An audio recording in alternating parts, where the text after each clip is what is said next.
Hello friends, this is Bhumika from Atmiya Institute of Technology and Science for Diploma Studies, Rajkot. In today's session, I will explain page redirection in PHP. Now, whenever you are surfing the website, તમારે એક પેજમાંથી બીજા પેજમાં જવાની જરૂર પડતી હોય, એટલે કે વેબસાઇટની અંદર અલગ-અલગ પેજીસ વચ્ચે ટ્રાવર્સલ કરવું પડે. હવે એક પેજમાંથી બીજા પેજમાં જવા માટે જો તમે HTML નો કોડ યુઝ કરો તો એના માટે તમારી પાસે બે રસ્તાઓ છે. જો તમે ફોર્મ લીધેલું હોય તો તમે એક્શન ફિલ્ડનો યુઝ કરીને એક જગ્યાએથી બીજી જગ્યાએ એટલે કે એક પેજમાંથી બીજા પેજની અંદર ટ્રાવર્સલ કરી શકો. જો તમે ફોર્મ ના લીધેલું હોય તો તમે એન્કર ટેગ એટલે કે એ ટેગનો યુઝ કરીને પણ એક જગ્યાએથી બીજી જગ્યાએ ટ્રાવર્સલ કરી શકો. બટ સમટાઈમ્સ તમારે એક પેજમાંથી બીજા પેજની અંદર જવું હોય ડિપેન્ડિંગ ઓન સમ સિચ્યુએશન એટલે કે ડિપેન્ડિંગ ઓન સમ કન્ડિશન, એટલે કે કોઈ એક કન્ડિશન સેટિસ્ફાય થાય એ કન્ડિશન પહેલા તમારે ચેક કરવાની છે અને જો એ કન્ડિશન ટ્રુ થાય તો જ તમારે એક પેજમાંથી બીજા પેજમાં જવું હોય. તો એના માટે તમે પેજનો એટલે કે પેજ રીડાયરેક્શનનો યુઝ કરી શકો.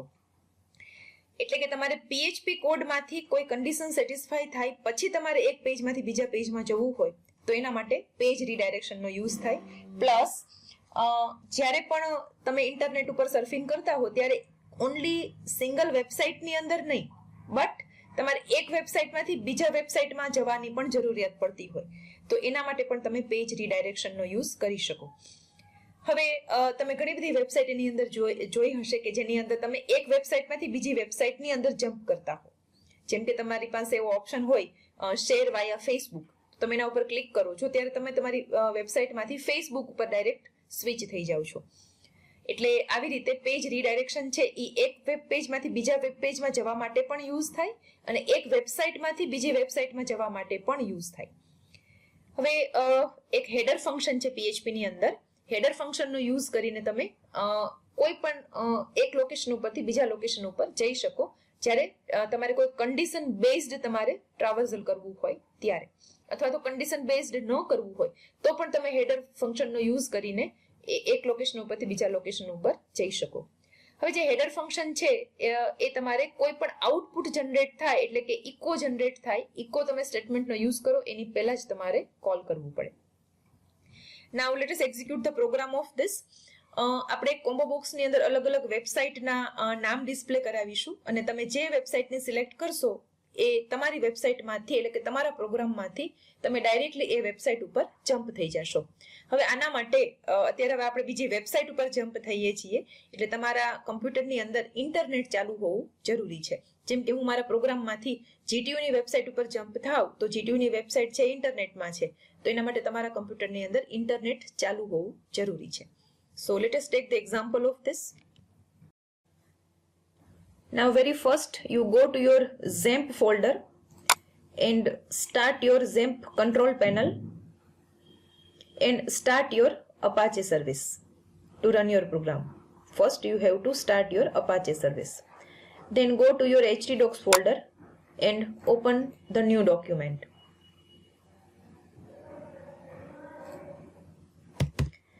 હવે અહીંયા આપણે એક લેઆઉટ ક્રિએટ કરીએ છીએ જેની અંદર આપણે એક કોમ્બો બોક્સ ક્રિએટ કરશું અને એની અંદર અલગ અલગ વેબસાઇટ્સના નામ display કરાવીશું.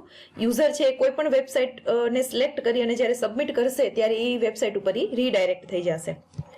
Now very first is HTML tag, then body tag, take the form,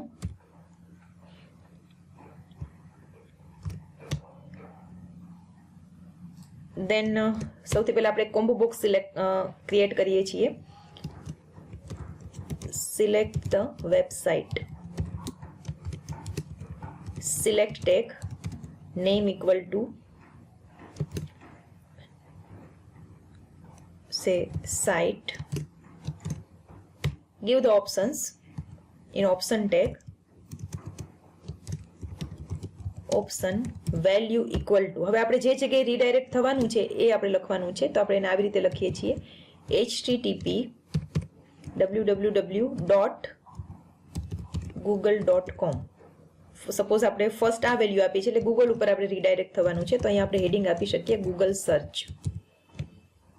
અહીંયા ઓપ્શન ટેગને આપણે પૂરી કરી શકીએ.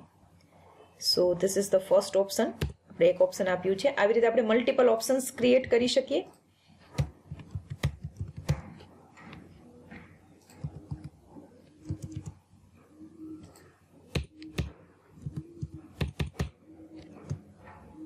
અહીંયા તમે જે વેબસાઇટનું એડ્રેસ આપશો એ જગ્યાએ આપણે રીડાયરેક્ટ થશું. ફોર એક્ઝામ્પલ અહીંયા હું આપું છું યાહુ.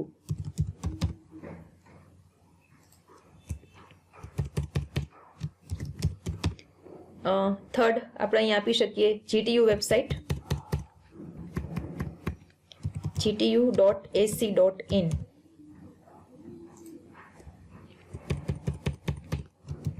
GTU. અને તમે તમારા લોકલ હોસ્ટની અંદર પણ રીડાયરેક્ટ થઈ શકો. એટલે કે તમારા લોકલ હોસ્ટમાં કોઈ પણ પ્રોગ્રામ હોય htdocs-ની અંદર, ત્યાં પણ તમે રીડાયરેક્ટ થઈ શકો. તો આપણે એ પણ લખીએ એક, જેથી આપણે એ પણ ખબર પડે કે આપણે આપણી વેબસાઇટની અંદર પણ આપણે રીડાયરેક્ટ થઈ શકીએ. તો અહીંયા હું લખીશ લોકલ હોસ્ટ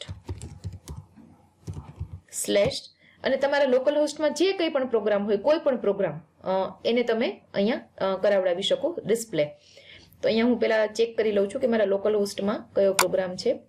ઝેમ્પ. htdocs-માં જે પ્રોગ્રામ્સ તમારી પાસે અવેલેબલ હોય એમાંથી તમે કોઈ પણ પ્રોગ્રામ ઉપર જઈ શકો. જેમ કે મારી પાસે એક check.php છે, તો અહીંયા હું લખીશ check.php. એટલે અહીંયા ઉપર જે વેબસાઇટ્સ છે એ આપણે એક વેબસાઇટમાંથી બીજી વેબસાઇટમાં જમ્પ થઈએ છીએ. અહીંયા હું મારા પ્રોગ્રામમાંથી બીજા પ્રોગ્રામની અંદર જમ્પ થાઉં છું. અહીંયા આપણે સિલેક્ટ ટેગ પૂરી કરીએ. Now create the submit button. Input type equal to submit, name equal to SB, value equal to go. અહીંયા આપણે ફોર્મને પૂરું કરીએ. એટલે અહીંયા મેં એક લેઆઉટ ક્રિએટ કર્યું છે જેમાં કોમ્બો બોક્સની અંદર હું અલગ અલગ વેબસાઇટ્સના નામ આપું છું. હવે જ્યારે આ સબમિટ બટન ક્લિક થાય ત્યારે અહીંયા તમે જે પણ વેબસાઇટનું નામ સિલેક્ટ કર્યું છે એ વેબસાઇટ ઉપર આપણે જમ્પ થવાનું છે. તો એના માટે આપણે હેડર ફંક્શનનો યુઝ કરવાનું છે. હવે હેડર ફંક્શન જે છે એ હંમેશા કોઈ પણ આઉટપુટ જનરેટ થાય એ પહેલા કોલ કરવાનું હોય. એટલે આપણે એને HTML બોડીની બહાર કોલ કરશું. એટલે આપણે અહીંયા PHP કોડ લખીએ છીએ. સૌથી પહેલા આપણે એ ચેક કરશું કે સબમિટ બટન ક્લિક થયું છે કે નહીં. If is set $_get SB. જો સબમિટ બટન ક્લિક થયું હોય તો સૌથી પહેલા આપણે જે વેબસાઇટ સિલેક્ટ કરી છે એનું નામ એક વેરિયેબલમાં લઈ લઈએ છીએ, $_get site. અને હવે આપણે હેડર ફંક્શન કોલ કરીએ છીએ. હેડર, અહીંયા એનું એટ્રીબ્યુટ છે લોકેશન કોલન, અને આપણે વેરિયેબલનો યુઝ કરીએ છીએ એટલે આપણે એને કોન્કેટ કરશું અહીંયા $a. જો તમે વેરિયેબલનો યુઝ ના કરતા હો તો અહીંયા લોકેશન પછી ડાયરેક્ટ અહીંયા પણ તમે એડ્રેસ આપી શકો કોઈ પણ પેજનું.